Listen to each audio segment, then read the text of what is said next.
Fortunes et al. 2011 argued that there were no significant difference in terms of the mode of learning. So many past study has examined areas of students' engagement towards e-learning, as well as the teachers' literacy on the e-learning tools. Okay, and then there are quite a lot of most recent studies that have focused their research in the technical aspect of the information technology. However, these studies did not give much consideration to the social factors and those related to students. Investigating these attributes that influence student satisfaction on the overall student service quality by the higher education providers during their e-learning process can provide a deeper understanding that may improve on promote a positive online learning experience. So based on these arguments, it becomes very important to confirm whether the impact of service quality on international student satisfaction in Malaysia. So this paper adopts the Serve-Qua theory to examine the connection among these variables, namely tangibility, responsiveness, reliability, assurance, and empathy. This research therefore attempts to investigate the extent of impact of service quality attributes on international students' satisfaction during the pandemic period in Malaysia. The main research question is, number one, to examine the extent to which tangibility, responsiveness, reliability, assurance, and empathy influence international students' satisfaction during the pandemic periods in the Klang Valley, Malaysia. To determine the, number two, to determine the main determinants of service quality that influence international student satisfaction during the pandemic periods in the Klang Valley, Malaysia. Literature review. According to YEMA's 2007, service quality is defined as an experience that a person anticipate and perceive when a service is delivered by the service quality. Many researchers have cited Parasuraman et al.'s 1988 and Zemal et al.'s 2009 works in terms of using their construct to evaluate service quality. And Barishar et al.'s 2021 also confirmed that higher education providers should embrace these elements of service quality into their operations context in order to stay competitive in the uncertain environment. So factors that have been studied extensively in the past are mostly related to unsatisfying matters, such as facilities, the environments, the administration, placement services, learning materials, support services, and activities provided by universities. All these issues implies that quality education is considered as a series of services that is offered in a study package, and it is expected to satisfy the expectation of students. It is undoubtedly that providing excellent service quality is the key driver of students' gratifications. Particularly in the uncertainty of pandemic situations, students are even more judgmental in terms of evaluating whether the delivery of quality of online education compared to face-to-face education. Therefore, student satisfaction evaluation becomes important for higher education providers as it determines the sustainability of performance. Here is the conceptual framework whereby I have examining the dimensions of service quality on the international student satisfaction. The data collection tools that I used was online survey questionnaire. Sample of respondents were students who are currently studying in private universities in Klang Valley. Sampling methods was random sampling. Sample size was 379 according to Craigie and Morgan 1970. The data analysis tools that I used was SPSS. Here is my empirical results for gender, age, and education. For gender, I have quite a fair population between male and female. For age, the biggest population groups that come from the sample were aged between 18 to 24 as well as 22 to 25. In terms of educations, majority of them comes from degree program and followed by diploma and foundations. The reliability score for all the constructs were satisfactory in terms of showing that they are reliable in terms of internal consistency. And this is the empirical result. Okay, the adjusted R square is 72.1%, whereby it can be interpreted as 72.1% of the variance in the international students' satisfaction can be or could be explained by the variance in the independent variables, i.e., reliability, responsiveness, assurance, empathy, and tangibility. All these 5 constructs demonstrate significant p-values, which is less than 0.05. So it can be concluded that all these 5 hypotheses were supported. So the discussions is stated as below.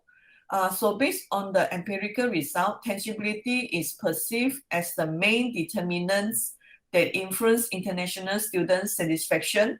The more appearing the visual presentation of the e-infrastructure, the more likely international perceive universities' facilities and equipment as satisfactory. So this finding implies that education providers should continue to enhance their e-infrastructure to meet students' expectation. Secondly, empathy is the second key determinant that university providers should pay attention to. The more empathy that education providers demonstrate, the more likely international students will feel satisfied with the quality provided. And the third determinant is responsiveness, okay, whereby it is concluded that the more willing teachers assist students to deliver prompt and effective services, the more satisfied they would be towards the universities. And the next determinant is assurance. Okay, the more credibility and competence university providers are, the more students satisfied with services offered.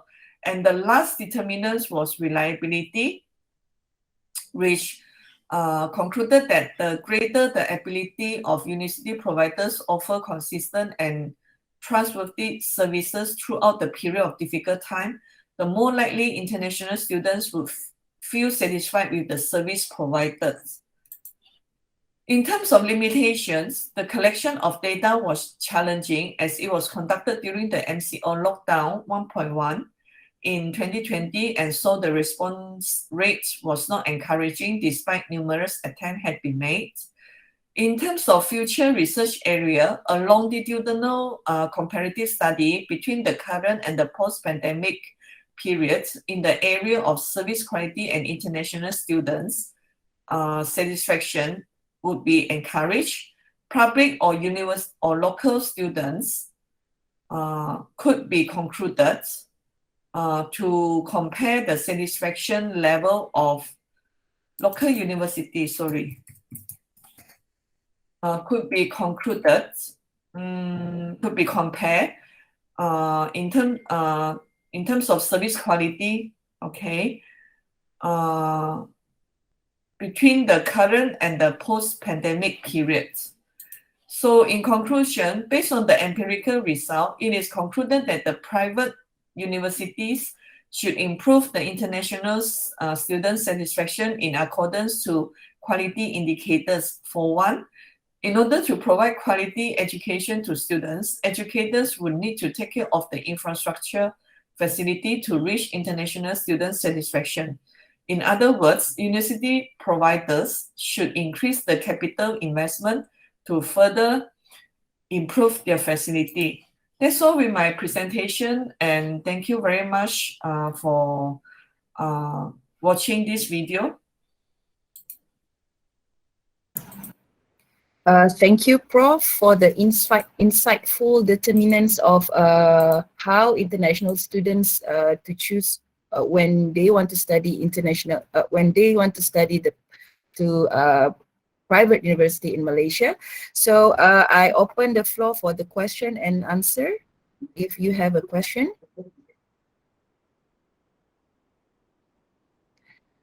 So in that case, we will proceed for the next presenter. All right. So we have our Associate Professor Dr. Yaziz and Professor Aziz bin Hashim to present the topic Educational Learning Practices and Challenges in the Implementation of Physical Education of Ministry of Education Malaysia. Silakan, Doctor. Thank you. Thank you, Oya. Let me share the screen. First and foremost, on behalf of my co-author, we would like to thank you, the organizer, for accepting our paper. Actually, the paper is written by a postgraduate student at UPSI. And the paper is titled as Educational Learning Practices and Challenges in the Implementation of Physical Education of the Ministry of Education in Malaysia. Basically, this paper is written as part of his coursework with some inputs and some discussion guidance from myself. Yeah. The purpose of the paper is to discover, to find out what are the challenges that physical education teachers and coaches are facing in carrying out their duties in teaching PE curriculum under the 21st century learning. 21st century learning, or in bahasa Malaysia, pembelajaran abad ke-21. So what is PAK 21? It is basically a learning process whereby these coaches, these teachers have to be more focused on student-centered approach based on communication, collaboration, critical thinking, creativity, and values and ethical application. That is what is laid down by the Kementerian Pendidikan Malaysia. And the purpose is to discover among the coaches and the teachers in terms of their how difficult the challenges they face to carry on with this curriculum under this program, basically. Yeah. Okay. As we know that physical education and health is a core subject that builds students' character and growth. So, which goes to contribute the students themselves with the three core educational domains. What are they? Psychomotor, cognitive, and effective. So for the teachers themselves, the coaches themselves, they on the other hand, in the 21st century, they need to have these qualities of being adaptive, flexible, tech-savvy, and a team player, team leader, and also a collaborator. That is expected of the teachers and coaches in the 21st century. Now, the question that we pose to the coaches and the teachers basically to discover what challenges they face in carrying out this curriculum. So are they prepared for this PAK 21? So as these are the questions, bearing in mind that physical education and health will contribute to student success, because we thought a positive relationship there is between academic achievement and test scores of the students, and then positive association with the attention of the students when they are conducting the classes and attending the classes, their concentration, and also on the task behavior.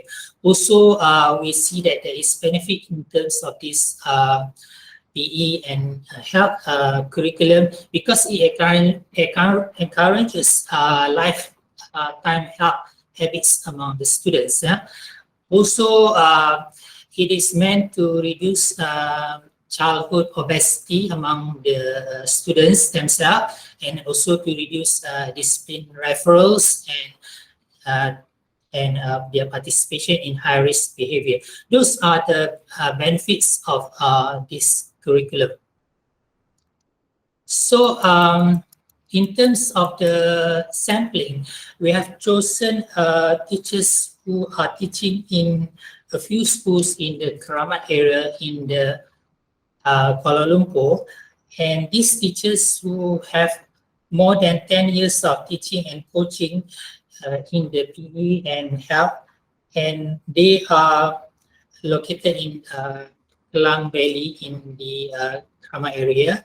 And by the way, this image of Brother Hafiz is not in the sample though, because he is the sport manager with the Khalifa School, one of our co-organizers of the conference. Okay, the question we pose to the teachers are for, basically, number one, we want to find out, of course, the extent of the teachers and the coaches themselves, how difficult are they to implement this PAK 21 effectively, how receptive the students are to the curriculum embedded under the PAK 21 in the subjects of PE and health. The third question that we pose to the teachers, whether what are some of the challenges in carrying on this duty, and then what are the limitations in implementing the subjects of physical education and health.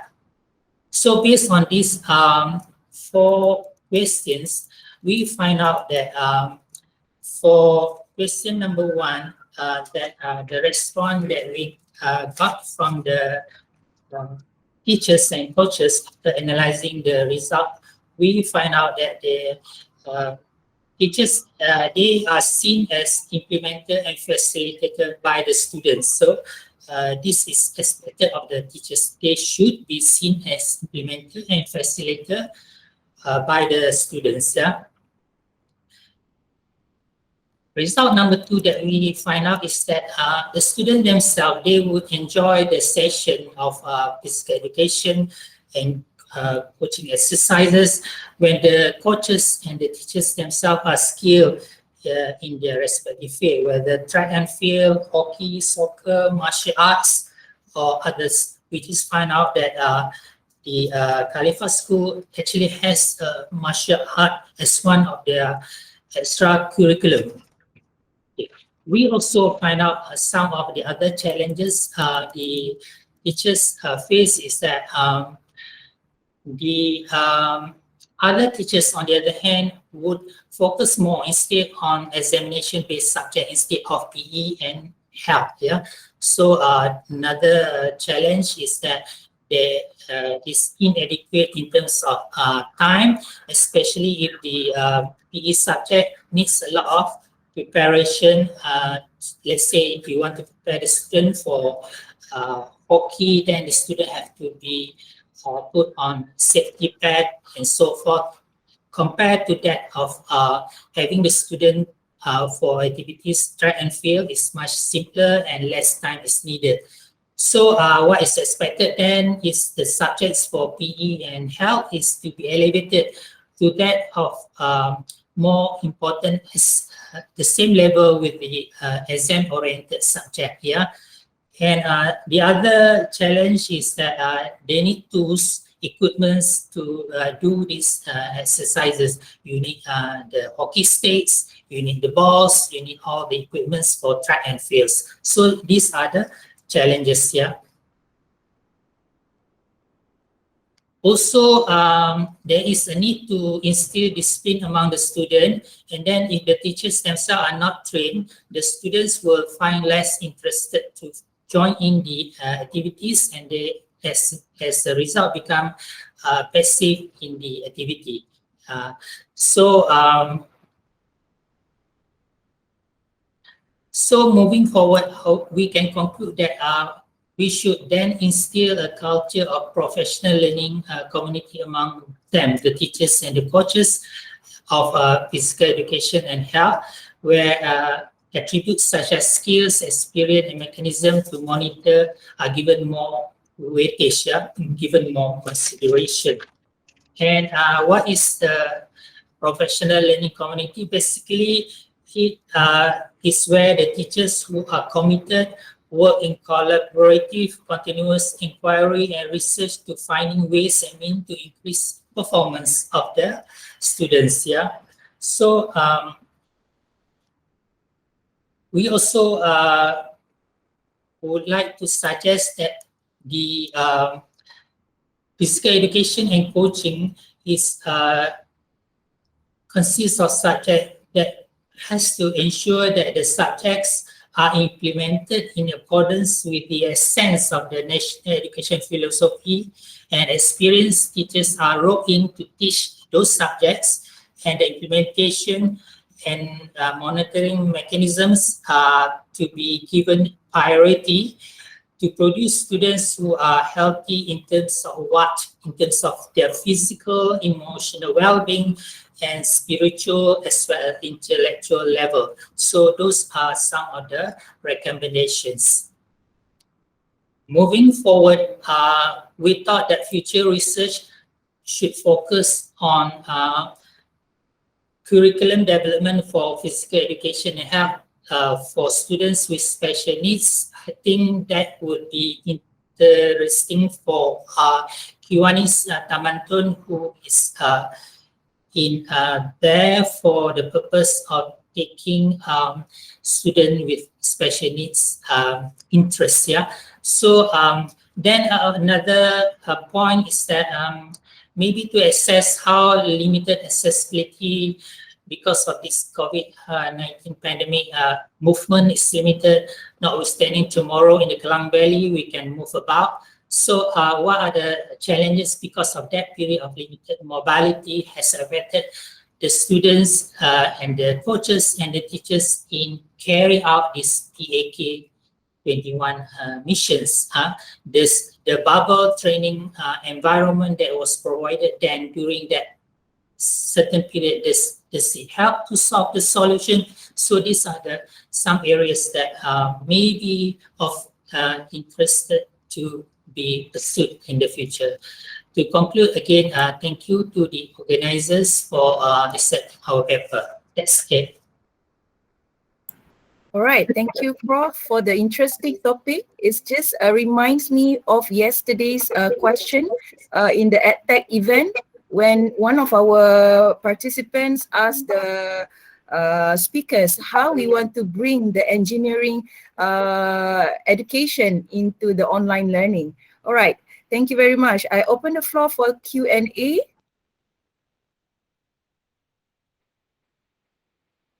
Wow. May I ask a very simple, sure. short Yes, question? go ahead, Prof. In the study, I think we have seen the focus of the study to understand about the physical exercise or activities. Is there any area of the teaching and learning module they have studied, or only one focusing on the physical exercise activities? Yeah, progressing under the PAK 21, there are other areas, one of which is this one, PE and health, but the other areas are embedded under different curriculums. So our focus limited only for the carrying on the curriculum under PE and health.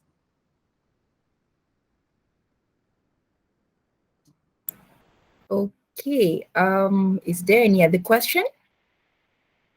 We still have plenty of time, but if there's no question, I would like to call upon our next presenter, Associate Professor Dr. Ghazi, with the topic Modeling Economic Well-being and Happiness Through the Social Capital Lens, a Theoretical Concept. Pass to you, Dr. Ghazi. Thank you very much, Miss Olia. I'm going to share my screen. Just give me a minute. Yes, go ahead. Okay, so before I start, I like to thanks for the organizer to accept this paper to present.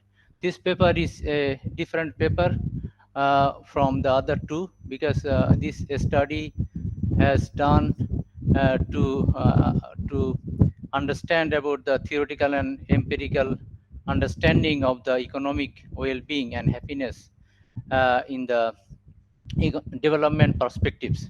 So this is not a empirical study, and this paper was prepared with the co-author Prof. BC Tatin Samsiner Mohammad Sidin. So this paper prepared to undertake a research later on. So I want to share some of the takeaway which we listened to the yesterday's keynote presenters from the Minister of Finance and other speakers yesterday, and we got some of the key areas of the development of Malaysia. So I just got motivated to understand this well-being issue and development issue of the Malaysia. So first of all, I like to share some of the concept of the well-being and happiness. So we know the well-being is a very important context in the society and the country. So we want the community achieve the well-being. So the well-being, this term has become very important agenda in the policy for any government in the globe. And and this is a development agenda, and both economists and social scientists are talking about the well-being and happiness in the society. So in the papers and in the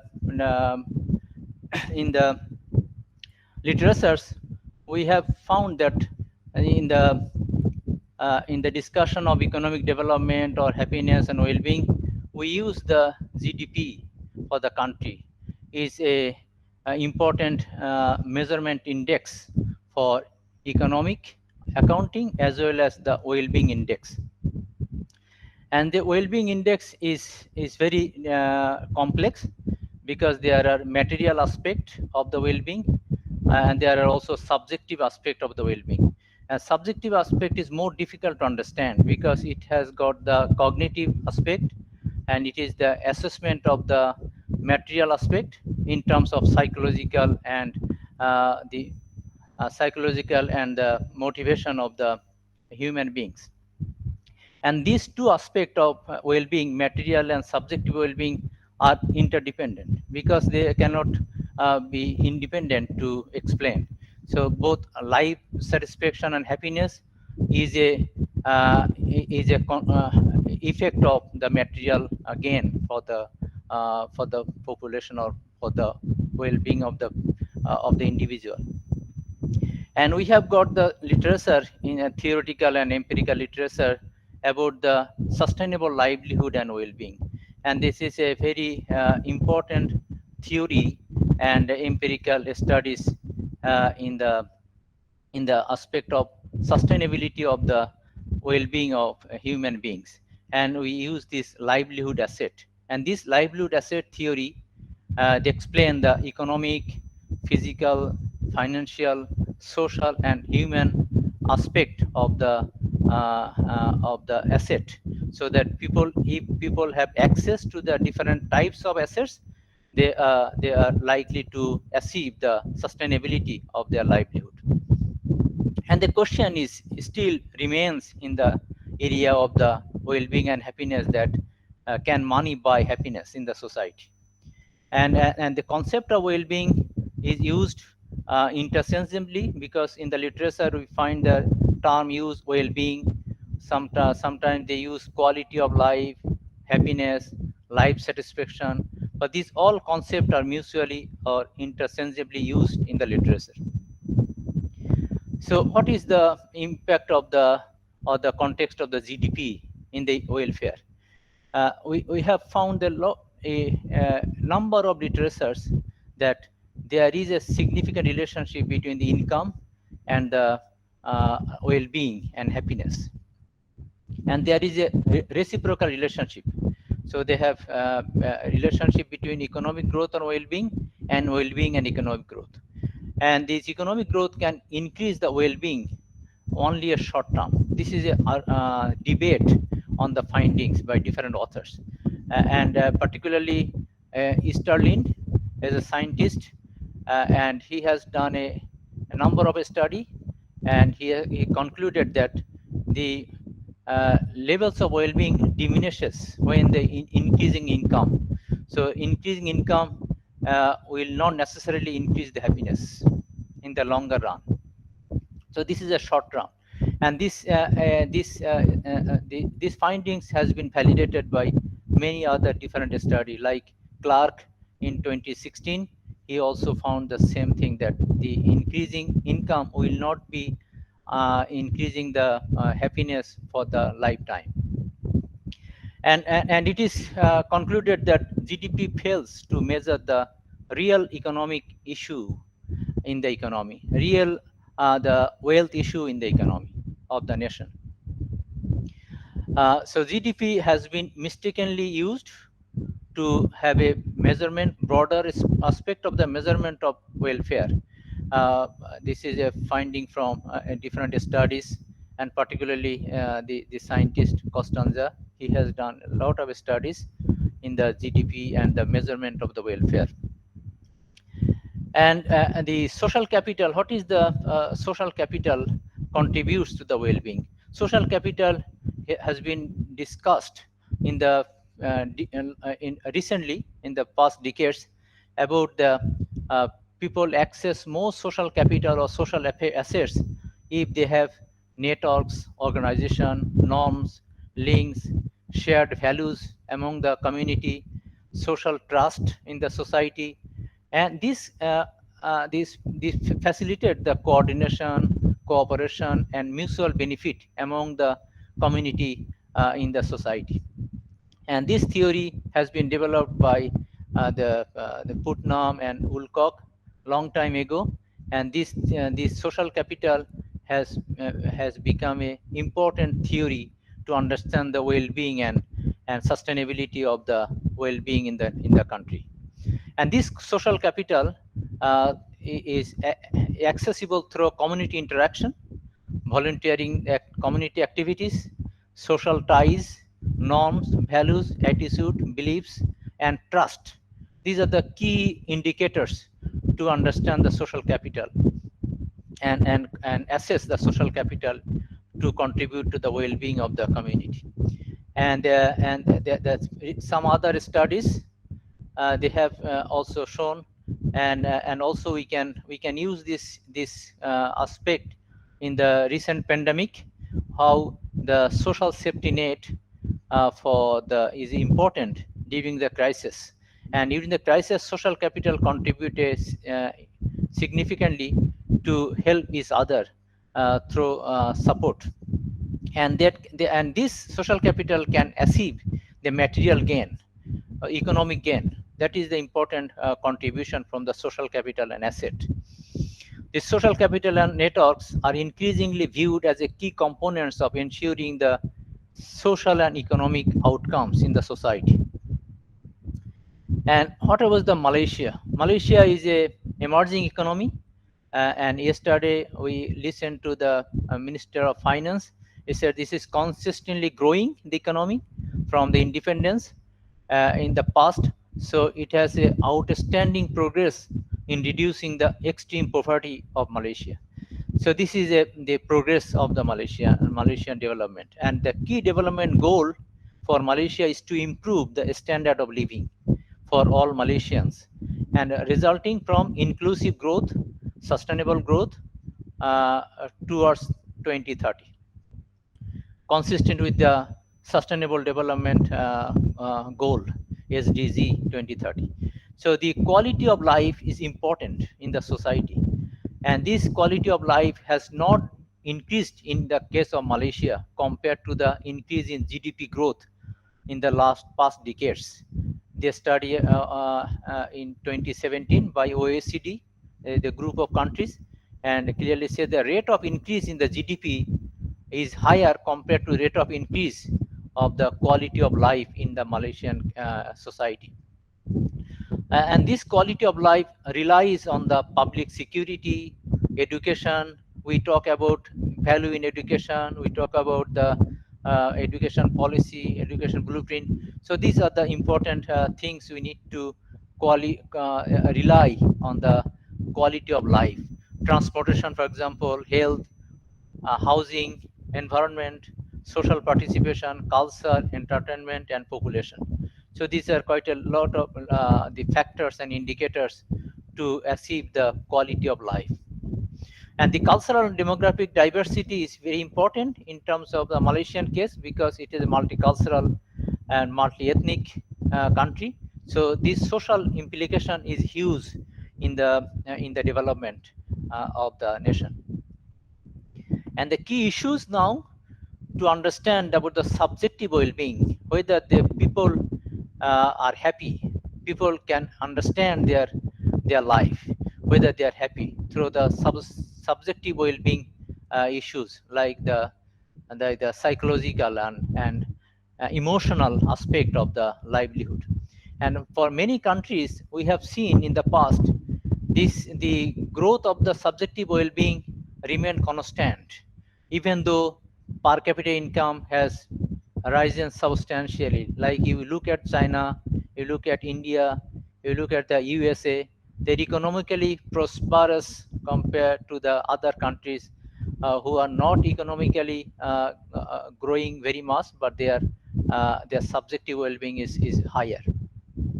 So lack of understanding about the important social, economic, and environmental factors contributing to the social well-being of Malaysians, and that is acknowledged by the uh, policy planners of Malaysia that we need to focus about the sustainable aspect of the livelihood.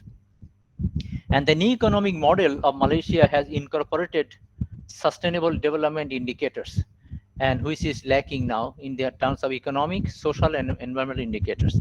And the subjective well-being and happiness of the citizen must include the subjective component, cognitive component in their measurement of the development.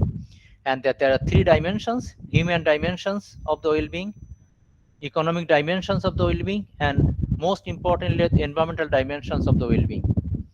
And in the Sustainable Development Goal, there are 17 goals in the SDG, and a very important goal is after the basic need, after food and food security.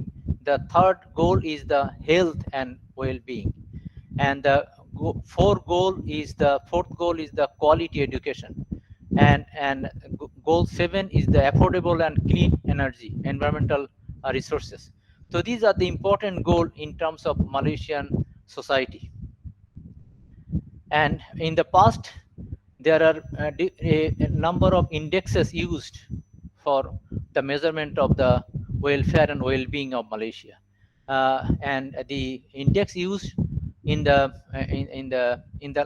line of the policy of the development, like the policy about um, uh, the development based on the Malaysia Quality of Life Index, use this index used by EPU, uh, and this index include income, transportation, working condition, health, education, housing, environment, family life, leisure. But this index did not include the religious and spiritual element in the index. So later on, there are a lot of debate on whether in the multicultural society we need to include the cultural and the religious indicators in the index. And they use also family well-being index. So EPU and the LPPKN, they have the index to understand about the quality of life of the Malaysians, understanding about the family well-being index, family well-being of the Malaysian families. And there are other index used by different institute organizations like Malaysia Wellbeing Index, Malaysian Urban and Rural National Indicators, Sustainable Development Index. They use the Youth Index, Sharia Index, Life Quality Index, Happiness Index, Meaning in Life Index. So these the different index they used by different higher education institutes, by different researchers, and by different institutes in Malaysia. So this is now the issue about the which one is the good measurement variables or indicators for the development of Malaysian context. And the results of the studies from the index we have used in the Malaysia, we can see that what is the results. And we know that in the Bhutan, they use the gross national happiness index, and the main indicators used in the index is psychological well-being, which is the social well-being or psychological well-being, time use, community vitality, culture, health, education, environmental diversity, living standard, and governance. And these are the index they use for the happiness of Bhutan. And the results of the different studies, like the social capital aspect, the social capital indicators, the results that are mixed. So some authors got there is a positive relationship between trust and the subjective well-being. Some other studies say that the social capital are not significantly related with the livelihood. So social capital can achieve a better quality in life in Malaysia. They study by Wan Noor in 2021, very recent study. And this study found the social capital factors and indicators can increase the happiness and quality of life of Malaysia. And these social capital factors are positive, and the subjective well-being are positively contributing to the livelihood in Japan, in Taiwan. In the different study, we know that there is a role of social capital to contribute to the well-being of the citizens. And in the study in China is mixed. They study China mixed because one study they got the trust increase, happiness at the village level. Another study they show that the slow contribution from the social capital factors for the well-being in the China, in the trust elements of Chinese communities. So the impact of social capital on happiness are not uniform across the countries, which we know that this is still we need to look at this area more to understand the ultimate happiness in the society. And another factor, religion and spiritual factor. Studies are available in the outside Malaysia and within Malaysia about the spiritual factors contributing to the happiness and well-being. And it is clearly found that the spiritual factor, religion factor, is very important for the well-being in the society. But it is also found the mixed results. The society who is facing more crisis, the religion and spiritual factors are contributing more to the needy society compared to the risk community. So this is the different study findings in terms of religion and spiritual factors. And the well-being study also found that the economic growth increased faster, but the well-being increased at a slower rate. Now the point is the religious factor has a positive relationship with the happiness. In the Malaysia also we have comparative study, Malaysia and Indonesia. we have seen that the religious factors are not significantly related with the happiness compared to the significant level of Indonesian people. So there is needed a more study to understand really whether the religious spiritual factors are important for the well-being of the citizens. And Malaysia is less trust because in the study he mentioned that Malaysia less trust because they are a multiracial and the ethnic community living in Malaysia. So this may be the factor, but we don't know really what is the factor. And the important factor now to investigate about the social protection, education, clean energy, inclusive growth, uh, in meeting the high ambition in the sustainable development goals in the 2030. So Malaysia also following the SDG goal to achieve the sustainable development by 2030. And we heard some of the important indicators that inclusive growth, the value in education, morality, spirituality, ethical, inclusive growth. These are all the very important indicators to measure the development and growth of Malaysia. And we have also had the presentation from Finland, the ambassador. And Finland is the happiest country in the world in the last 4 consecutive years.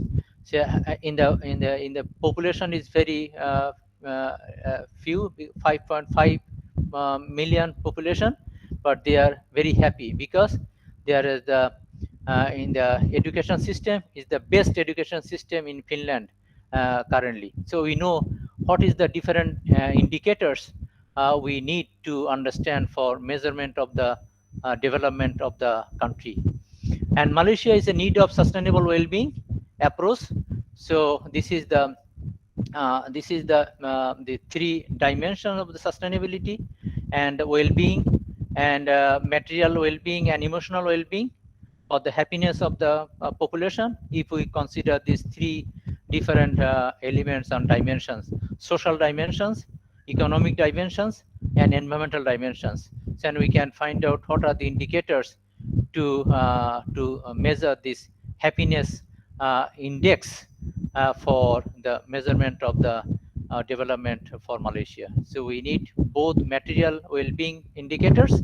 We need also the emotional and subjective well-being indicators to understand what is the results of the well-being in terms of psychological and emotional happiness at the end of the results. So the conclusion of the study is to select the set of indicators which is social, cultural, spiritual, and governance factor in the index to study about the development and specifically for the welfare and well-being index for the Malaysian context. And this will be related with the development programs goals of the country. And the program goals is to get a inclusive growth and value in education, and that the green energy and the sustainable environmental aspect and climate change, to understand and measure this aspect for the development progress to achieve the sustainable economic and social development of Malaysia. Thank you very much. Thank you, Prof. Ghazi, for such a mind opener of indicator of happiness as a human being. If I may relate, just a simple quote by Albert Einstein: if you want to live a happy life, tie it with a goal, not to people and things. All right. So we have another 1 more minute to go for a Q&A. If you have a question for Prof. Ghazi. Well, I think, can I say we can end the session? All right. So before we leave, Thank you very much, all the presenters and all the attendees. And on behalf of committee, thank you very much for attending our Global Education Conference and Postgraduate Curriculum 2021. Thank you. Thank you very much. Thank you. Thank you.